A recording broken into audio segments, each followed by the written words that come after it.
जय जगन्नाथ। आप सबका स्वागत है मेरी चैनल स्टोरी केस में। दोस्तों, महाप्रभु की भक्तों की अनुभूति के ऊपर आधारित हमारी भक्तिमय शक्ति सीरीज चली हुई है और इस भक्तिमय शक्ति सीरीज में मैं आज आप लोगों के लिए और एक अनुभूति लेकर आई हूँ। जो अनुभूति है डॉक्टर कवि प्रसाद मिश्रा जी की। दोस्तों, वो खुद एक हार्ट स्पेशलिस्ट हैं, चेन्नई अपोलो हॉस्पिटल में थे, कार्यरत थे। और उनके जो बड़े भाई हैं रविंद्र नारायण मिश्रा, वो महाप्रभु की जो मंदिर है, पुरी की श्री मंदिर है, वहाँ पे वो एक मुख्य प्रशासक के हिसाब से काम कर चुके हैं। कवि प्रसाद मिश्रा जी और रविंद्र नारायण मिश्रा जी महाप्रभु की इतने बड़े भक्त। रविंद्र नारायण मिश्रा जी की एक कथानुभूति है श्री जगन्नाथ पुस्तक, जो कि मुझे लगता है कि उड़ीसा की घर घर में वो पुस्तक को सब पढ़े होंगे। बचपन में मैं भी पढ़ी थी। और जो कवि प्रसाद मिश्रा जी की ये जो 22 पहाचा पुस्तक है, इसको इस बार जब मैं उड़ीसा गई थी, रमाकांत मिश्रा भाईना के द्वारा ही मुझे ये मिला। और इस किताब को जब मैं पढ़ी दोस्तों, महाप्रभु के लिए एक मंदिर बनाना, एक आशा लेके दक्षिण भारत में एक मंदिर महाप्रभु के लिए बनाने की कोशिश करना या उसके लिए एक इच्छा जाहिर करना, और वो मंदिर कैसे पूरा बन गया, उसके साथ उनके साथ घटी हुई बहुत से अनुभूति जो कि इसमें वो लिखे हैं। हर एक अनुभूति को पढ़ती थी और कानों को, दिमाग को, मन को विश्वास करने में एक अजीब सी मतलब उस टाइम जैसे फीलिंग आती थी। क्या सच में ऐसे हो सकता है? लेकिन क्या करें, महाप्रभु की जो करिश्मा है वो तो अद्भुत ही है, वो तो हो ही सकता है। आज अनुभूति बोलने से मतलब अनुभूति शुरू करने से पहले बहुत लंबी चौड़ी बातें हो गई, लेकिन ये आप लोगों को बताना बहुत जरूरी था। ये पुस्तक 22 पहाचा सच में दोस्तों, मतलब जैसे महाप्रभु की 22 पहाचों को टच किया है नहीं किया है ये तो मैं नहीं जानती, लेकिन हाँ, महाप्रभु की दिल को जरूर छुआ होगा, तभी सारे भक्तों को भी छू रहा है। आज इसी पुस्तक में से एक अनुभूति मैं आप लोगों को सुनाने जा रही हूँ। ये अनुभूति जो है कवि प्रसाद मिश्रा जी ने ही लिखा है। ये बहुत ही पुरानी अनुभूति है दोस्तों। उस टाइम क्या था, जब रवि नारायण मिश्रा जी, उनके बड़े भाई, मंदिर में कार्यरत थे, उस टाइम जो महाप्रभु की जो वो रोसैया है, रोसैया मतलब जो खाना बनाते हैं, उनमें एक नाम था श्रीमान सामंतराय। उनको क्या हुआ, आए दिन उनकी छाती में जंत्रणा रहती थी, मतलब बहुत ज़्यादा पेन रहता था। तो उन्होंने क्या किया, जो रविनारायण मिश्रा जी हैं वो बोले, चेन्नई अपोलो हॉस्पिटल में मेरे भाई कवि प्रसाद मिश्रा जी हैं, आप वहाँ जाइए और वहाँ जाके आपकी हार्ट की ट्रीटमेंट कीजिए, मुझे लगता है कि आपके हार्ट में कोई प्रॉब्लम है। और वो उनसे ही सलाह मशवरा करके उनकी रेफरेंस में वो आते हैं अपोलो हॉस्पिटल। और कवि प्रसाद मिश्रा जी जब उनको देखते हैं तो बहुत खुश होते हैं, क्योंकि अपने भाई के थ्रू वो आए हैं। और सबसे बड़ी बात, वो महाप्रभु की सेवक हैं, वो महाप्रभु की जो मुख्य रसोइया हैं, मुख्य खाना बनाने वाली जो कुक हैं, उनमें से एक है। कितनी गौरव की बात है कि उनको महाप्रभु की सेवा करने का मौका मिल रहा है। कवि प्रसाद मिश्रा जी को लगता है कि अगर मैं इनकी सेवा करूं तो महाप्रभु की एक भक्त की सेवा करने की मौका मिलेगा। और दोस्तों, वो तुरंत उनकी ट्रीटमेंट शुरू करते हैं, सारे टेस्ट करते हैं, एंजियोग्राम होता है, उससे पता चलता है कि उनके हार्ट में प्रॉब्लम है और जिसके लिए उनको बाईपास सर्जरी करनी पड़ेगी। उन्होंने वो मान बाबू जो है, उनको कवि प्रसाद मिश्रा जी बोलते हैं, ऐसा है आपका जो ऑपरेशन है उसके लिए 70,000 रुपये की ज़रूरत है और आप पैसे लेकर आ जाइए, हम आपका ऑपरेशन कर देंगे। बहुत रोते हैं मान बाबू। मैं एक सिंपल रसोइया हूँ, सिंपल खाना बनाने वाला हूँ, महाप्रभु का एक सेवक हूँ, मेरे पास इतने पैसे कहाँ से आएंगे, मैं कहाँ से कमाऊँ जो इतना पैसा लेके आऊँ।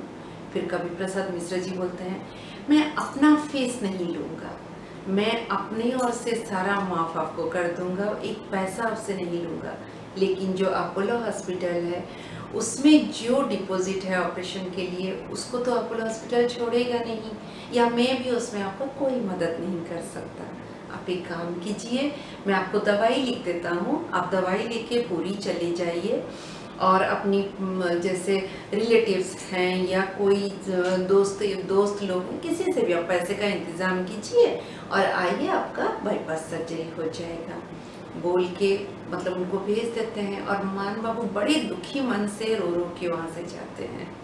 लेकिन दोस्तों, कुछ दिन के बाद कवि प्रसाद मिश्रा जी जो हैं ये बात को पूरा भूल जाते हैं, क्योंकि एक डॉक्टर की लाइफ पेशेंट के साथ ही होती है।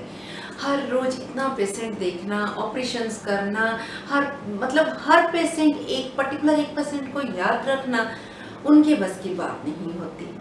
वो खुद भी मानते हैं कि वो मान बाबू के बारे में पूरा भूल गए हैं।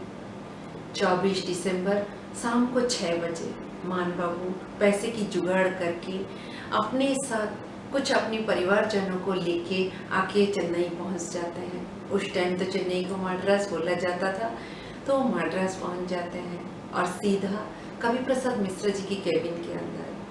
कवि प्रसाद मिश्रा जी देख के मान बाबू को चौंक जाते हैं, आप आज यहाँ कैसे? तो मान बाबू बोलते हैं, आप बोले थे ना पैसे का इंतजाम हो जाएगा तो तुरंत आना, मैं तुम्हारा ऑपरेशन कर दूंगा। तो मैं अब पैसे का इंतजाम करके मैं आ गया हूँ। उनके फेस पे खुशी की स्माइल थी कि मेरी ट्रीटमेंट हो जाएगी, मेरी ऑपरेशन हो जाएगा और मैं ठीक हो जाऊंगा। उस टाइम उनको नहीं पता था कि उनके ऊपर क्या कौन सा टाइम आ रहा है। और दोस्तों, कवि प्रसाद मिश्रा जी जो हैं बहुत ज़्यादा भड़क जाते हैं, बहुत ज़्यादा गुस्सा हो जाते हैं। वो उनको देख के बोली, जब आए तो उनका पूरा जैसे बोलते हैं ना, जो गुस्से में जो टोन होता है वो हो जाता है। वो बोलते हैं, जब आप पूरी से आए तो एक फ़ोन नहीं कर पाए मुझे, एक बार मुझे पूछ नहीं पाए कि सर मैं आज आ जाऊं, आपका ऑपरेशन मेरा ऑपरेशन हो जाएगा। आज तो दिसंबर की 24 तारीख है। हर साल हम लोग जो दिसंबर की 24 तारीख हमारा लास्ट ऑपरेशन डे होता है, उसके बाद 20 दिन बाद जो पोंगल होती है, 15 जनवरी के बाद हमारा ऑपरेशन थिएटर खुलता है। उसी दौरान साफ सफाई, कलर होना, जो मशीन है उनकी सारी रिपेयरिंग होना, यही सब काम होता है। अब बिना पूछे कैसे आ गए बोल के वो खूब चिल्लाते हैं। वो तो दोस्तों चिल्लाते हैं, लेकिन मान बाबू जो है उनका रोना शुरू हो जाता है कि सर आप तो मुझे नहीं बोले थे कि दिसंबर 24 से 20 दिन का बंद होगा। आप बोले थे जब पैसे का इंतजाम हो जाए तब आ जाना। तो जब पैसे का इंतजाम हो गया तो मैं आ गया, आज आप ऐसे क्यों बोल रहे हैं? कवि प्रसाद मिश्रा जी और भी ज़्यादा भड़क जाते हैं और भी ज़्यादा गुस्सा करते हैं। गुस्से भरे टोन से वो बोलते हैं, आप ऐसे कैसे, पैसे का इंतजाम हो गया तो आपका ऑपरेशन हो जाएगा आप बोल रहे हैं? यहाँ पे सब कुछ बंद हो चुका है। शाम को 6 बजे बाईपास सर्जरी क्या ऐसा एक चीज है जो कि आओ और काट पीट के हम रख दें? बाईपास सर्जरी के पहले कितने काम होते हैं, आपको क्या पता है? आप थोड़ी ना डॉक्टर हो। दोस्तों, जो टोन गुस्से वाली होती है ना और नाराज वाली होती है, वो उसी टोन से बोले जा रहे हैं। वो लास्ट में एक शब्द बोले, एक काम करो, अगर ऐसा हो रहा है आप जाओ कोई किराए का घर लेके रुको, 20 दिन बाद ऑपरेशन होगा, या फिर पूरी चले जाओ, पूरी से फिर 20 दिन के बाद आना। उस टाइम मान बाबू बोलते हैं, सर मेरे पास इतना पैसा नहीं है, मैं इतना गरीब हूँ कि आप बस 70,000 बोले तो मैं वही इकट्ठा करके लाया हूँ। ना मैं पूरी वापस जा सकता हूँ, ना यहाँ पे मैं किराए पे घर लेके मैं अपना जो क्या ये घर लेके उसके बाद मैं अपना ऑपरेशन करवा पाऊँगा, इतने पैसे मेरे पास नहीं है। वो बेचारे रोते रोते बोल रहे हैं। लेकिन कवि प्रसाद मिश्रा जी, जो गुस्से का दिमाग है, जो गुस्सा चढ़ा हुआ है, उनको कुछ नहीं दिख रहा है। वो बोले, मैं कुछ नहीं कर सकता, मेरे हाथ में कुछ नहीं है, सारे स्टाफ नहीं है, उनका बोलने का मतलब थे कि ओटी बंद हो चुका है, अभी बाईपास सर्जरी नहीं हो सकता। वो गुस्से में बोले और बोले, निकल जाओ यहाँ से। उस टाइम मान बाबू दुखी होके उस कमरे से निकल के बाहर, जो उनकी जो केबिन से निकल के बाहर जो बेंच पड़ा था, उसी में ऐसे सर को पकड़ के एक दुखी हरी पुरुष जैसे बैठता है वैसे बैठे थे। कवि प्रसाद मिश्रा जी को गुस्सा बहुत तेज आ रहा था। पता नहीं किस कोने में उनके दिमाग में एक है तो इंसान बहुत अच्छे, तो उसीलिए शायद मान बाबू का मन रखने के लिए उन्होंने उनको जाके बोला कि मान बाबू ऐसा है, कुछ तो हो नहीं सकता, लेकिन मेरे जो सीनियर हैं गिरिरथ जी, मैं जा रहा हूँ उनको पूछने, उनको ये पूछ के आता हूँ 15 तारीख के बाद कौन सा डेट आपके लिए मिलेगा, तो मैं आपको परफेक्ट डेट बता दूंगा, आप उस हिसाब से आ जाना। और बोल के फिर बोले कि ऐसे बहुत से पेशेंट वेट करते हैं तो आप भी कर लेना। बोल के वो गुस्से में दोस्तों वहाँ से चले गए।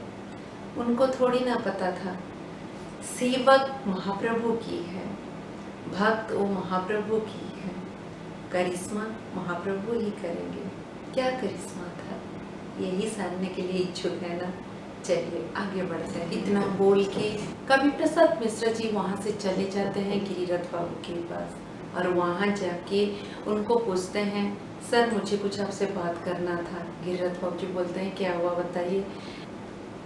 एक वो जगन्नाथ महाप्रभु के सेवक हैं जो पुरी से आए हैं और वो मूर्ख, उनको इतना पता नहीं है, और वो आके आज शाम को ये 6 बजे पहुंचे हैं और देखिए अभी रात का 8 बज रहा है। उनका बाईपास सर्जरी होना था, अब कैसे होगा बताइए। और वो जिद पकड़ के बैठे हैं कि बाईपास सर्जरी करेंगे, मतलब उनका हार्ट का ऑपरेशन करेंगे, कैसे हो पाएगा। ऐसे ऐसे लोग आ जाते हैं कि क्या बताएं। अच्छा आप एक काम कीजिए, आप जरा मुझे बता दीजिए कि कौन से डेट में हमारा ओटी खुलेगा, तो मैं उनको बता देता हूँ, इधर वो घर किराए पे लेके रहें या वो पूरी चले जाएं, फिर उसी डेट को आके ऑपरेशन करवा लेंगे। तो गिरिरथ बाबू जो हैं उनकी फेस पे बात सुनते सुनते अंतिम में ना एक स्माइल आ जाती है, जो स्माइल की एक खुशी की होती है, वो खुशी जिसके लिए कि कोई कभी कभी होता है ना दोस्तों, बहुत दुख में होता है और एक इंतजार होती है एक खुशी के लिए, वो खुशी गिरिरथ बाबू की स्माइल मतलब फेस पे आती है। कवि प्रसाद जी जान नहीं पाते ऐसा स्माइल क्यों की, तो पूछते हैं क्या हुआ सर, तो बोलते हैं उनका एंजियोग्राम हो चुका है। बस एक सवाल पूछते हैं। उस टाइम कवि प्रसाद जी बोलते हैं हाँ हाँ उनका एंजियोग्राम हो चुका है, लेकिन बस बाईपास सर्जरी होना है। और क्या बाईपास सर्जरी इतनी ईजी है क्या, जो वो सोच के एकदम से आ गए और बोले मुझे काटो पीटो करो। ऐसे लोगों को ना मतलब कुछ नहीं बोल सकते। और भी 2 लाइन बोल दिए।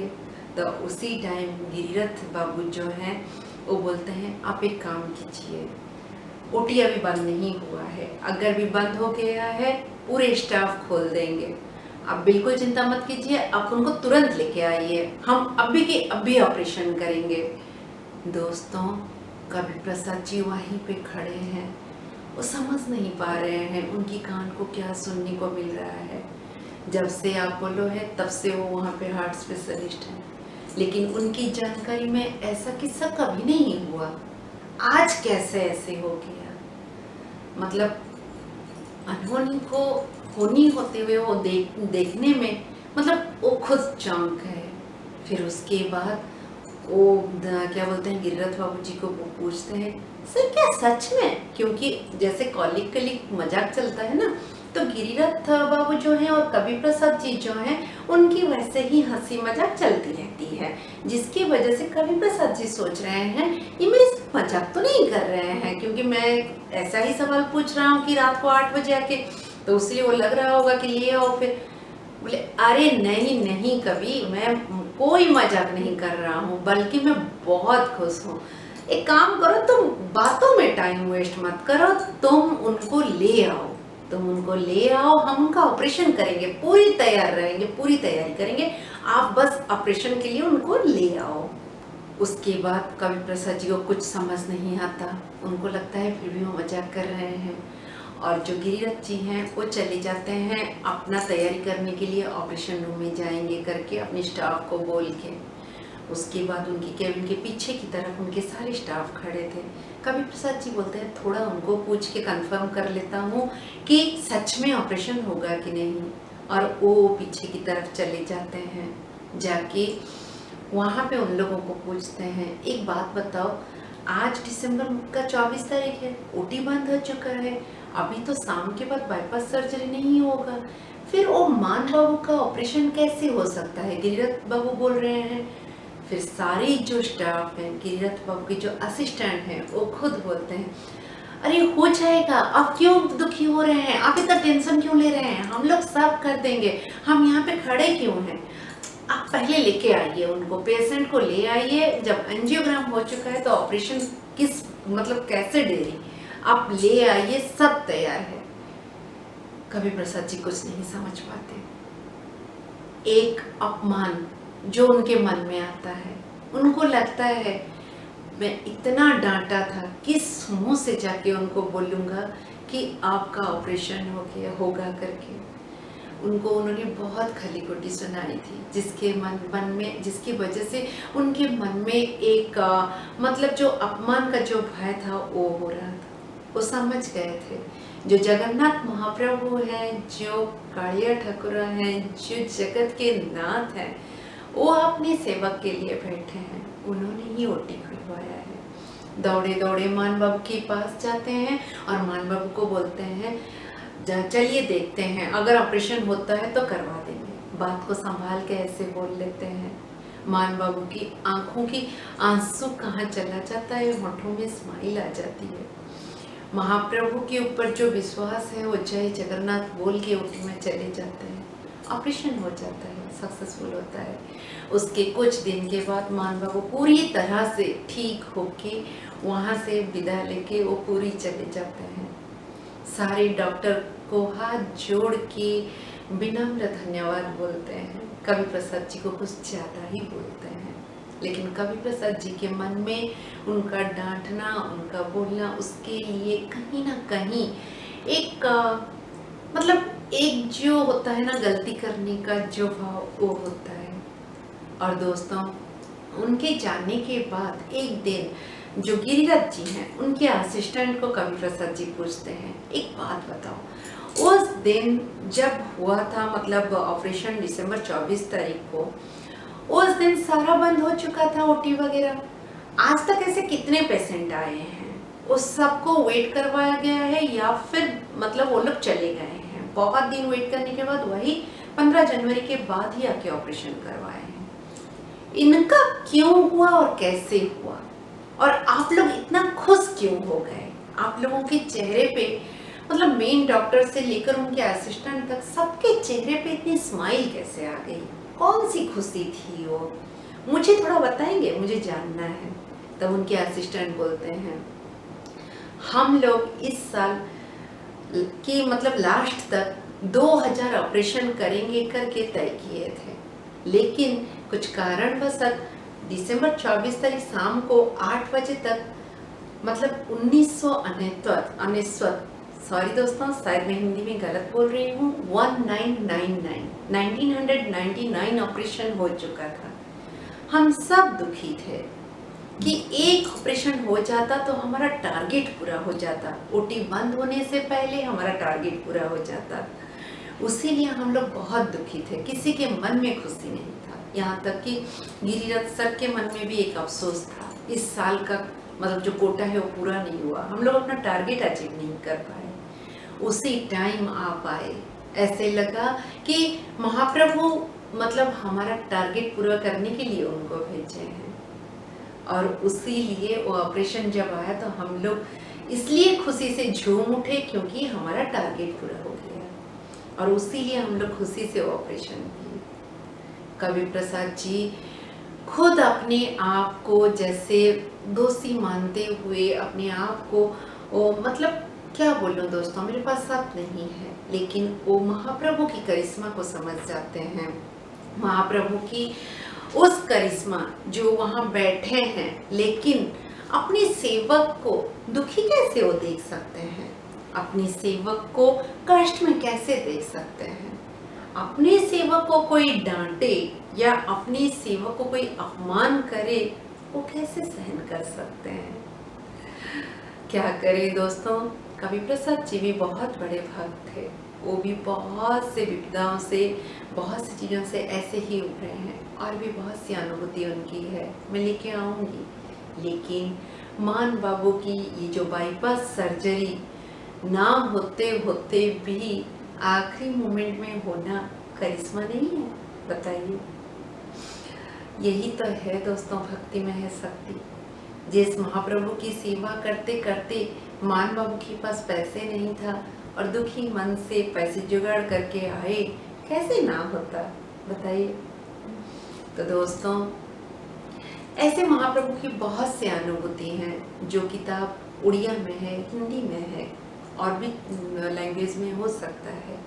आपको जो स्क्रीन पे नंबर फ्लैश हो जाएगा रमाकांत मिश्रा जी की, आप अगर चाहें तो उनको फ़ोन करके आप लोग बुक मंगा सकते हैं। वो बेझिझक आपके पास कुरियर कर देंगे, चाहे आप दुनिया के किसी भी कोने में हैं। और दोस्तों, अगर आप लोगों के पास भी कोई अनुभूति है तो मेरी मेल आईडी पे मुझे मेल कर सकते हैं। अगर अनुभूति अच्छी लगती है तो लाइक कीजिए, अपनी फैमिली फ्रेंड्स के साथ शेयर कीजिए। और हाँ, अगर अभी तक चैनल को सब्सक्राइब नहीं किए हैं तो सब्सक्राइब कर दीजिए।